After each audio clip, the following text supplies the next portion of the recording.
La maison arc-en-ciel.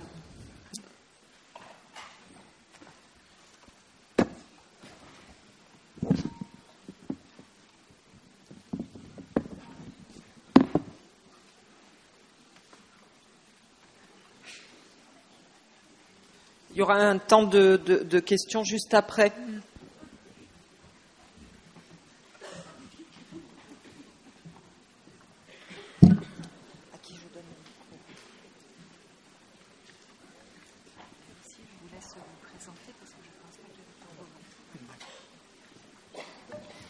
Bien, bonjour à tous et à toutes. Nous allons nous présenter tout d'abord avec Alain à côté de moi. Donc Alain Martin, je suis le vice-président de l'association du sport adapté Marmandais et on déclinera tout à l'heure ce que c'est. Alain également, secrétaire adjoint du GEM L'Arc-en-Ciel à Marmande.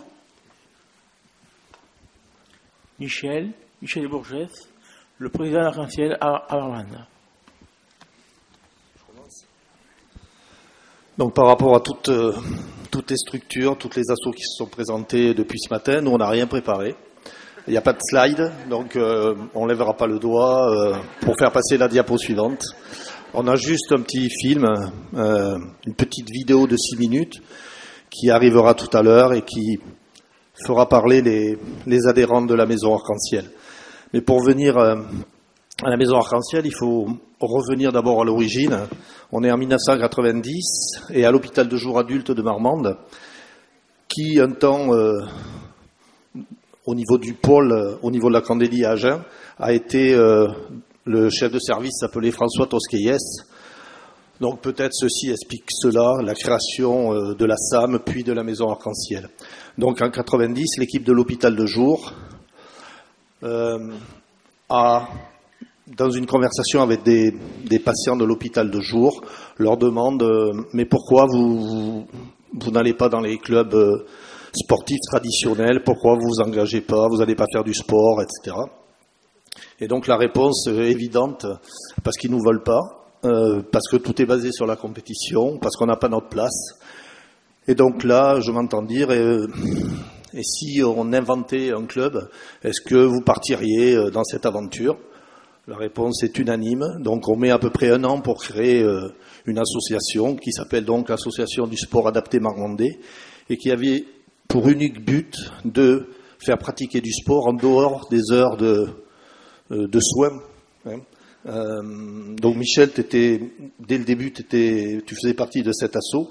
Donc ça a été un long cheminement, après je vais me taire, ça a été un long cheminement jusqu'en... on était 15 à l'origine, on est aujourd'hui 207. Je sais parfaitement ce chiffre parce que vendredi c'est notre 30e assemblée générale. Donc on a répété un petit peu. Du sport, multiples casquettes, tennis de table, basket, pétanque, etc. Puis petit à petit on s'est aperçu qu'il y a des gens qui voulaient nous suivre, qui voulaient venir avec nous et qu'on laissait au bord du chemin. Donc ça c'était pas concevable. Donc on a essayé d'imaginer d'autres choses, donc on s'est tourné vers la culture, donc aller au cinéma, aller au théâtre, visiter des expos. Puis après, on s'est dit, mais pourquoi on ne pourrait pas partir en vacances ? Donc on a créé un premier week-end de vacances, puis après des semaines de vacances, donc on part à peu près 3 ou 4 fois par an, en séjour ensemble. Et puis un jour, on s'est dit, bien avant que le GEM existe, on s'est dit mais il nous faudrait une maison parce qu'il y avait confusion des rôles. Notre maison mère c'était l'hôpital de jour, c'est-à-dire que quand les gens étaient en soins à l'hôpital de jour et qui fréquentaient l'association, ils étaient à l'hôpital de jour, normal, mais quand ils n'étaient plus en soins et qu'ils continuaient à fréquenter l'association, eh ils étaient toujours à l'hôpital de jour. Donc on s'est dit il faut partir de cette structure. Et donc on a trouvé une maison et on lui a donné un nom. C'est la première présidente de l'Arc-en-Ciel qui lui a donné ce nom, Jackie, et qui a dit on va l'appeler l'Arc-en-Ciel. Donc de façon unanime, on a adopté ce nom. Puis après est venue l'association, donc qui s'appelle l'Arc-en-Ciel. Après on a changé le nom de l'association marraine, puisque de Assam, on est devenu Association du sport adapté Marmandais et sa maison Arc-en-Ciel. Et donc nous voilà aujourd'hui en 2020 pour essayer de partager avec vous ce long chemin qui nous a conduit à intégrer dès le début la ville de Marmande et de participer à tout ce qui se faisait avec les collectivités. Et nous, on ne s'est jamais caché, enfin, je ne sais pas si ce verbe est le bon, mais on a toujours dit qui on était. Et notre maison n'est pas un endroit replié sur lui-même. C'est une maison qui sert aux autres associations, qui sert au comité de quartier, à qui tout le monde peut venir y manger. Mais bon, je vais m'arrêter là. Je crois que c'est vous qui êtes le plus à même de parler de cette magnifique histoire.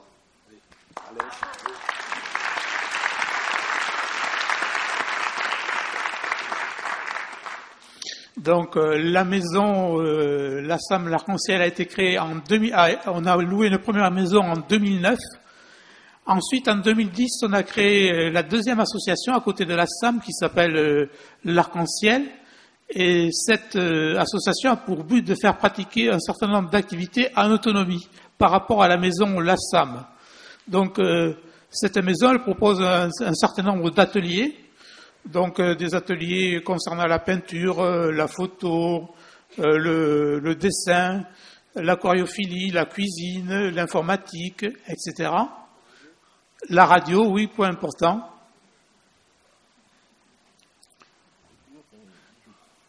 Couture, bijoux, voilà. Donc ce que j'aimerais dire, c'est que cette maison, elle fonctionne avec un vice-président, un président, un secrétaire adjoint, un trésorier adjoint.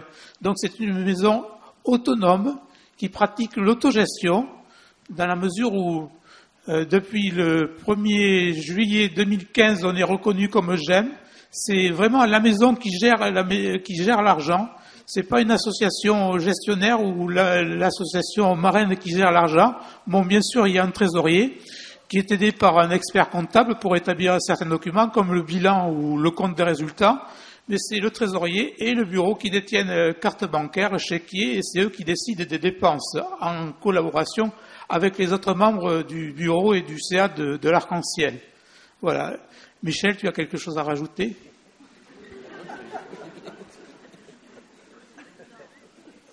Vous voyez, on n'a rien préparé. Ça se sent.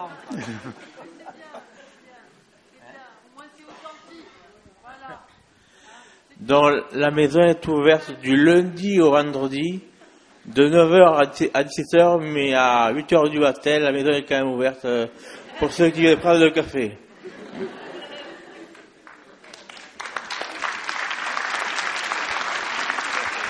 On pourrait avoir un deuxième micro pour, s'il vous plaît.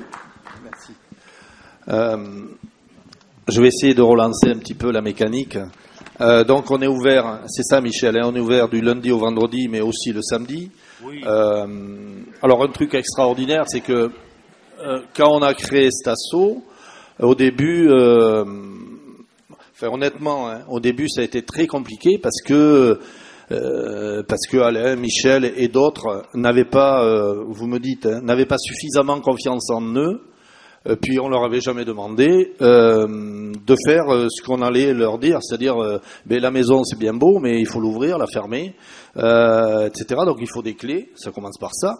Et donc qui veut avoir la clé ? Alors là, je peux vous dire, il n'y avait pas grand monde, donc il a fallu les persuader.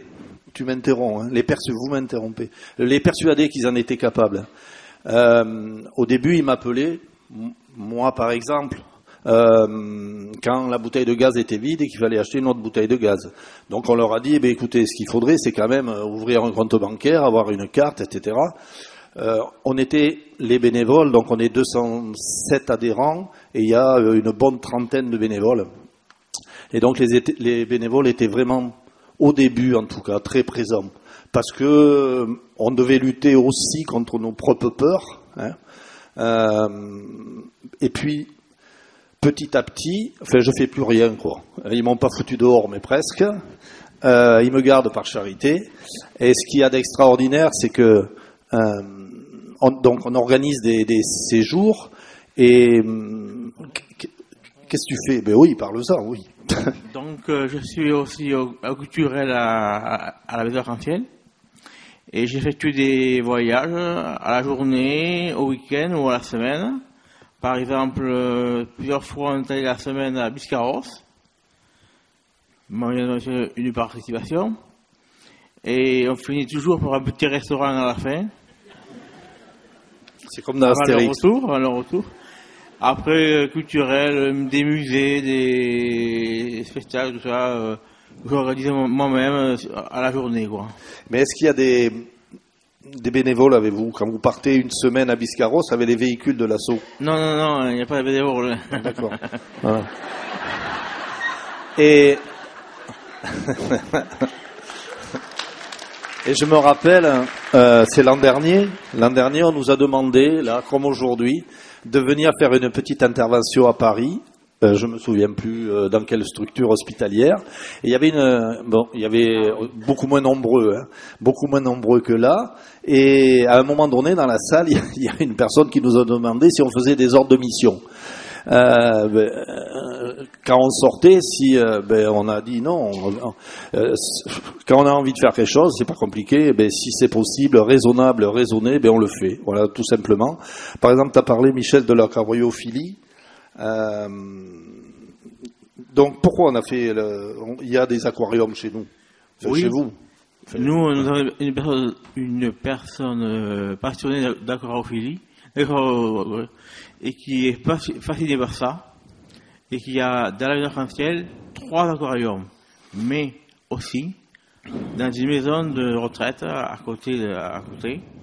Il s'occupe aussi de la gestion et de la rénovation des poissons dans cette maison-là, qui s'appelle les Glycines, à Marmande.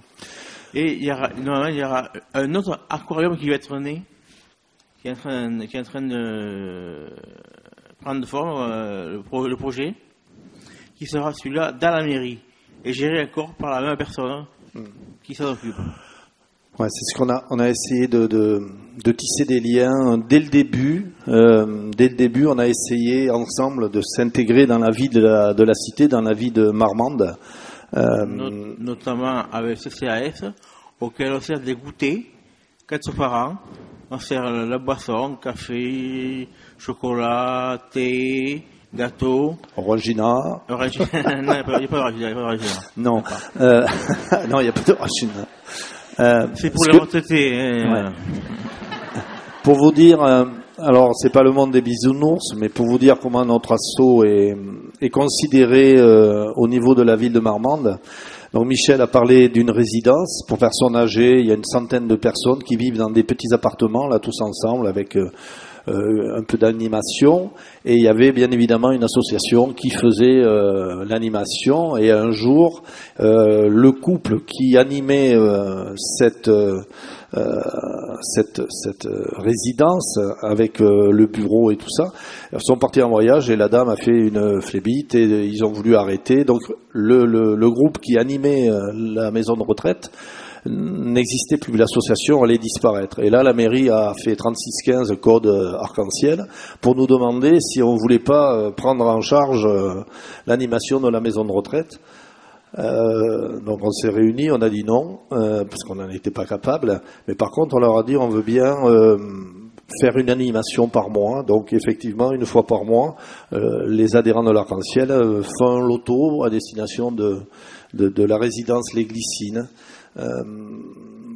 Pour les gens un tout petit peu plus jeunes, peut-être, Marmande est connu pour sa tomate, mais aussi pour un célèbre festival qui s'appelle Gare au Roc, pour ceux qui connaissent. Et donc chaque année, on travaille pour Gare au Roc. C'est-à-dire que c'est un peu incroyable, mais on tutoie les étoiles, quoi. Dans tous les sens du terme. Ils nous mettent à disposition une flottille de voitures. Et le rôle on était 27 l'année dernière, bénévoles adhérents confondus, et notre rôle à nous est de véhiculer les VIP et les chanteurs, les groupes et donc voilà. entre autres. Je ne sais pas qu'est-ce qu'on pourrait dire. Ce qu'il y a de très important pour nous aussi, c'est les liens qui unissent encore et toujours. Moi, je suis pas né dans la psychiatrie, mais je suis tombé dedans petit. On a toujours des liens très très forts avec le centre hospitalier départemental de la Candélie. On a une convention qui lie nos associations et la Candélie, qui stipule que la maison dans laquelle on est, qui est l'ancien hôpital de jour enfant, est mis à disposition à titre gratuit pour l'Arc-en-Ciel. Il nous verse une subvention annuelle et il stipule, et ça c'est important, que le personnel infirmier qui travaille dans les CMP à l'hôpital de jour qui est à 200 mètres de la maison, le personnel peut venir dans la maison accompagner un patient quand dans un parcours de soins, l'équipe pense que nos associations peuvent apporter à la personne, mais l'infirmier peut accompagner le patient vers l'Arc-en-Ciel, lui montrer, en général c'est Michel qui fait visiter, prendre un repas, petit à petit faire connaissance, parce que c'est pas évident de franchir une porte où il y a autant de monde. Combien il y a de personnes par semaine différentes? Il y a environ 80 personnes différentes qui poussent la porte de la maison par semaine. Ouais. Donc c'est très facilitateur pour les... et combien cette année, enfin l'an dernier, en 2019, il y a eu de nouvelles personnes? L'an dernier, on était à 17-18. Cette année, on est à 12 ou 13, je crois. Déjà? Ouais, par là. Ouais. Voilà, donc ça c'est important à souligner, les liens qui unissent encore. Alors on parlait de père aidant, alors nous on n'est pas dans ce discours-là, mais on le pratique au quotidien. Et ça vous est arrivé de proposer à des personnes qui étaient en souffrance de se rapprocher de la Candélie? Ça vous est arrivé de demander Oui, bien sûr, parce que nous connaissons depuis plusieurs années, donc ça nous déjà paraît un peu facile, je peux dire, de voir quelqu'un qui est en souffrance. Donc on les aiguille vers le bénévole, comme Alain est du métier, on lui en parle, les réactions qu'il a et tout, de la personne, et après on s'arrange pour les aiguiller sur l'hôpital de jour de Marmande ou vers un médecin. Oui, comment se passe l'admission au sein de la maison de l'Arc-en-Ciel? C'est Michel qui reçoit tous les mardis après-midi à 14h les personnes qui sont désireuses de rentrer dans l'association. Donc en général, ce sont des personnes qui nous sont recommandées soit par la Candélie, l'hôpital de jour, le CMP, etc. Ou d'eux-mêmes, par le bouche à oreille. Donc la condition pour y rentrer, évidemment, c'est que la personne soit stabilisée, qu'elle n'aille pas trop mal. D'ailleurs, il y a une période d'essai de 2 à 3 mois en général, à l'issue de laquelle la personne peut décider de ne pas rentrer dans l'association, auquel cas elle ne paie pas sa cotisation qui est de 42 €. Et ça arrive rarement, mais on se donne le droit également de refuser une personne dans la mesure où on est quand même une association de gens fragiles qui ont connu des troubles psychiques plus ou moins importants. Voilà. C'est arrivé plusieurs... on arrête. Pour, pour le film. Pour le temps, pour laisser du temps de questions et d'échanges. Oui, parce qu'on est parti jusqu'à 20h, là. Ouais, je vois.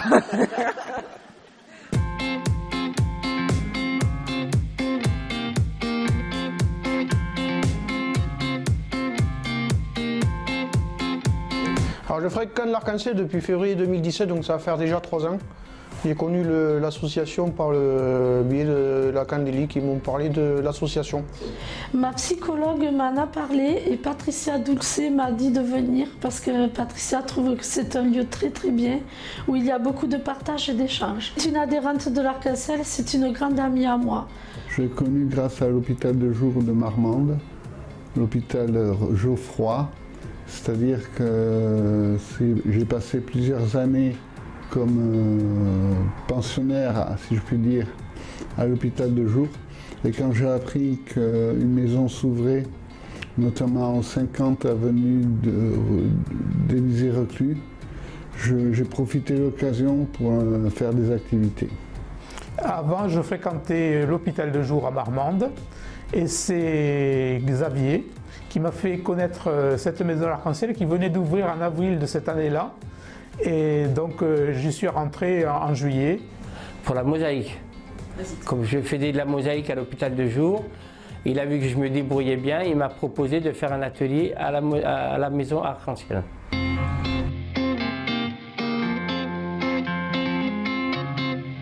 Ce que je fais, essentiellement, je m'occupe des parcs véhicules, ça fait depuis 2 ans maintenant, ça va faire. Je ramasse les canettes le lundi. Une fois par mois, il y a les lotos, le premier mardi du mois. Puis les activités sportives aussi, entraînement de handball le lundi, tennis de table mercredi, jeudi l'athlétisme et compétitions sportives à côté. Maintenant, moi je fais de la peinture, du dessin, ce que j'ai toujours fait toute ma vie, mais là je le fais avec plus d'essor, plus d'envie, parce que c'est le nouveau sens de ma vie. C'est comme si c'était mon métier quelque part. Je le vois comme mon métier personnel en fait. Il m'a convaincu que la maison était comme si, chaque atelier la maison avait ça. J'ai dit hop, pourquoi pas. Et puis je me suis lancé dans ce truc-là et puis c'est parti comme ça. En 2013, j'ai rencontré au cours d'une réunion qui se tenait 4 rue Élysée-Reclus, la précédente maison, j'ai rencontré Gérard Dupont qui est animateur radio à CFM et il nous a proposé de faire une émission de radio, de donner la parole aux personnes qui souffraient de troubles psychiques. Voilà. Donc c'est de là qu'est parti le 2e atelier en 2013 dont je me suis occupé en tant qu'animateur. Et ce 2e atelier qui est né en septembre 2013. Voilà. Les voyages à l'étranger, s'il n'y avait pas l'Arc-en-Ciel, je ne ferais jamais de ces voyages à l'étranger, aller en Bulgarie, aller à l'autre bout du monde bientôt.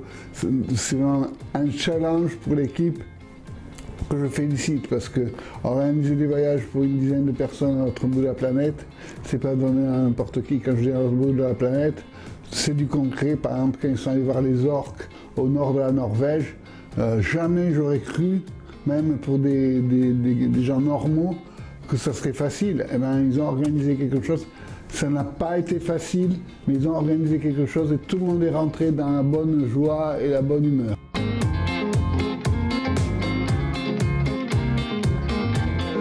Reprendre confiance en moi, me rendre utile, et être utile aux autres. C'est parce que j'ai trouvé une nouvelle famille amicale, je m'y sens très bien en fait, parce que j'ai trouvé un nouveau sens à ma vie. Ça me permet d'échanger, je me sens très bien ici, et puis il y a le partage, il y a l'entraide mutuelle, et puis on est riche de ça humainement, on s'enrichit énormément. Et de ces rencontres, je me sens plus embellie dans ma vie de tous les jours. J'avais tendance à m'effacer avant, à m'estomper volontairement, à ne moins parler, justement. Et là, je reprends goût à la vie depuis presque 1 an. Ça m'apporte un but de me lever déjà le matin pour venir ici déjà, voilà. Déjà ça m'apporte ça. Depuis que je fréquente l'Arc-en-Ciel, donc j'ai arrêté de fréquenter l'hôpital de jour. Je fréquente donc le CMP pour une injection et c'est tout. J'ai plus de suivi au niveau de l'hôpital de jour. Maintenant, chaque fois que je rencontre mon psychiatre, Cécile, je me rends au CMP de Marmande. Donc à travers les ateliers, j'ai pu connaître d'autres personnes.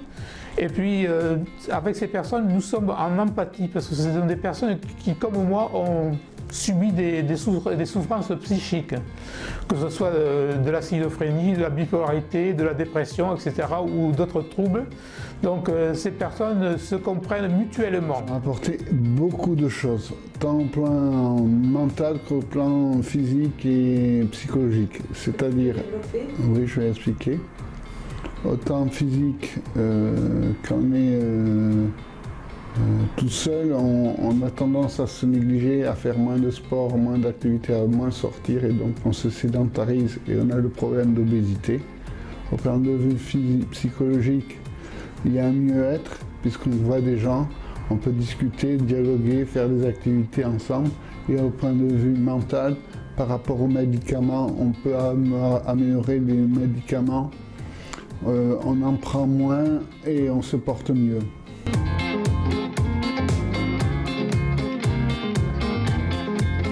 Je n'aurais pas la maison, c'est vrai que chez moi, qu'est-ce que je ferais? Ça c'est vrai, il y a ça aussi, ça c'est vrai. Très bonne question. Ça serait très difficile. Très difficile. Pourquoi? Mais c'est Arc-en-Ciel où j'irai. Ouais, j'irai traîner dehors, mais après, néant. Je pense que je m'embêterai toute la journée, mais je ferai des bêtises. Parce qu'il y a l'alcoolisme qui est latent. J'ai été victime d'alcoolisme quand j'étais militaire. C'est latent et je ne veux pas retomber là-dedans. Et heureusement, ça fait des mois et des mois et des mois que je n'avale pratiquement jamais d'alcool. Non, je n'imagine pas du tout la vie sans arc-en-ciel parce que bon, j'y viens 3 jours par semaine, le lundi, le mercredi et le vendredi.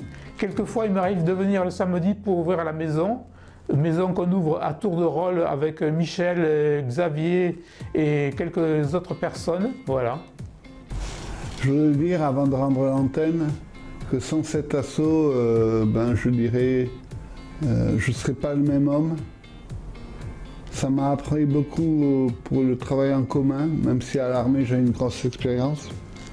Travail en commun.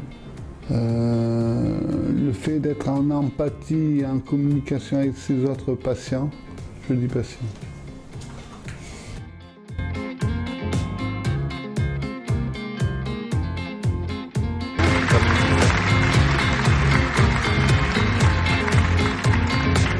Alors on a un peu de temps pour les questions, donc à vous. En tout cas, moi je vous remercie et au regard de votre capacité de mobilisation et d'organisation, on a un événement dont Pierre parlera un peu plus tout à l'heure pour l'année prochaine où je pense qu'on vous mobilisera. On aura besoin de bénévoles, donc vous semblez être en capacité au regard de votre nombre d'adhérents. Merci. Aïe, aïe, aïe. Allô, Cognac G. Il veut l'antenne. Le micro arrive. Alors, je crains le pire. Il va mieux.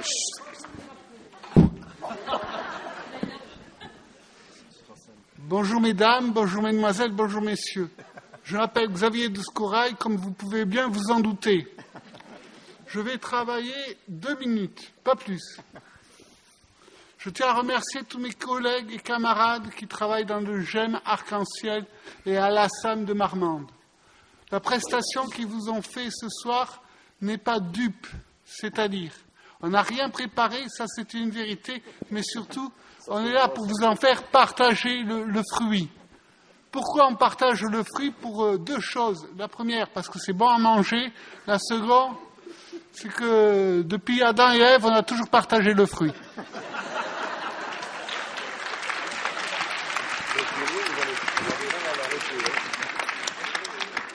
Non, je redeviens un peu sérieux. On est là pour parler du GEM, groupe d'entraide mutuelle. Alors, GEM, il y a groupe. Alors, vous voyez bien qu'on forme un groupe. Pas trop de musique, mais surtout, nous savons manier la partition avec beaucoup de talent. L'entraide, parce que les uns les autres, on est solidaires. On veut tous réussir dans notre vie de malade. Ça aussi, c'est important. Réussir sa vie de malade. Quand on est psychiatre, c'est tout un poème. Donc, un malade qui vient vous voir un jour en vous disant « Voilà, docteur, je ne veux pas être guéri. » Je ne veux pas être guéri. Qu'est-ce qu'il fait, le docteur? Il dit « Prenez la porte. » Laquelle? Comment laquelle? La porte de la table, là, devant moi, qui est dressée devant vous, qui nous partage le cœur en toi et en moi, éloignés par une table. Nous pouvons parler pour nous protéger l'un l'autre. Parce que le patient, il doit aussi se protéger de quelqu'un, de lui-même, mais aussi parfois du médecin. Pourquoi je vous dis ça? Y a-t-il des médecins dans la salle? On connaissait le pilote dans l'avion, mais il y a le médecin dans la salle. Le médecin dans la salle, il vous dirait « Non, monsieur, tout va très bien. D'abord, votre carte vitale n'est pas à jour. Vous me devez 150 € pour commencer. Après avoir mis à jour la carte vitale... » Xavier, On va laisser continuer, mais en fait, on est un peu limité par le temps. D'accord. Je vous laisse Allez. 3 minutes. Même pas 3 minutes. Même pas un 3 instant, minutes. un court instant pour vous rappeler que un j'aime, c'est l'enfer de tous et de toutes. Si on veut réussir dans la vie, c'est pas avoir une Rolex à 50 ans. Au contraire, c'est ne pas avoir de Rolex à 50 ans. Allez, c'est bon, vous avez. Merci.